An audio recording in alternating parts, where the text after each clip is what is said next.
Now to a genocide in California, the systematic slaughter and enslavement during which tens of thousands of Indigenous Americans were killed, a brutality that knew no bounds and set up camps in the 1800s that had elements later seen in atrocities like that of Nazi Germany and beyond.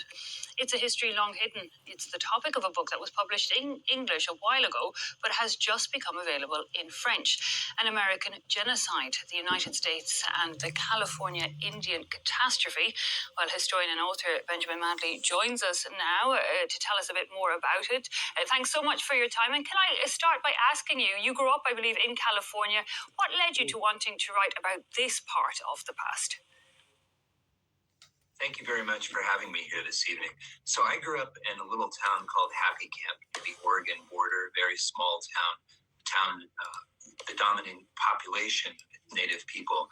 And so while I was growing up, I got to see the conflicts ongoing between colonists and colonizers and Indigenous people in the area over things like water rights, fish, timber, and gold. And I began to hear stories about the origins of this process and the idea that my town, Happy Camp, was named not Happy Camp because so much gold was found there, but because the initial massacre that took place there was large enough to make the gold miners happy.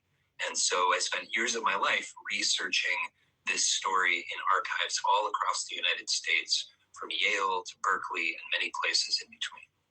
The brutality that you describe is shocking, even with what we're seeing going on in the world today. Can you give people just an idea of exactly what happened in California at the time? So between years 1846 and 1873, the Indigenous population in California plummeted from approximately 150,000 people to not more than 30,000 survivors.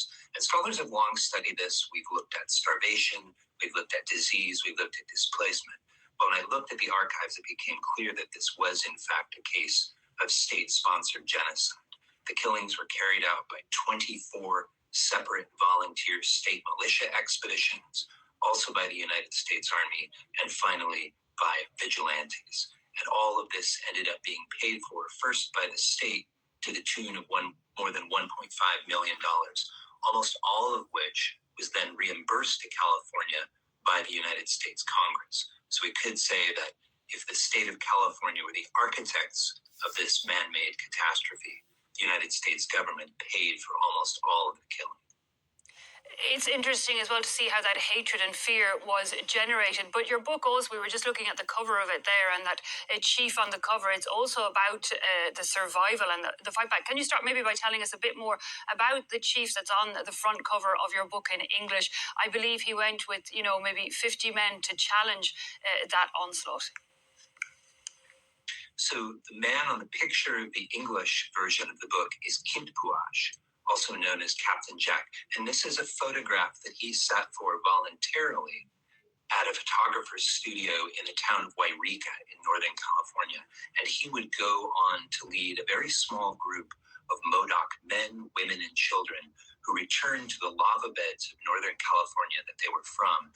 And they dug in there and faced a hugely, overwhelmingly superior force of vigilantes, regular United States Army troops with artillery, and militiamen from both Oregon and California. And finally, he voluntarily surrendered, but the United States Army decided to try him in kind of kangaroo court trial. He was ultimately hanged and then beheaded, and his head was pickled and shipped east to Washington, D.C. to be displayed there. I mean, yeah,